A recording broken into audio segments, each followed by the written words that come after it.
हे जाळीतले म्हसोबा यांचे देवस्थान आहे. खाली खूप मोठी दरी आहे. ही पहा, खूप मोठी दरी आहे खाली. इथून पाहिले ना असं खूप मोठी दरी आहे.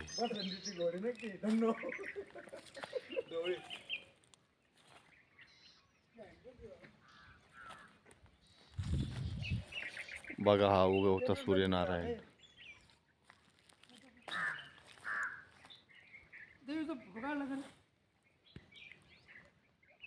बघा हे नजारा, बघा हा नजारा.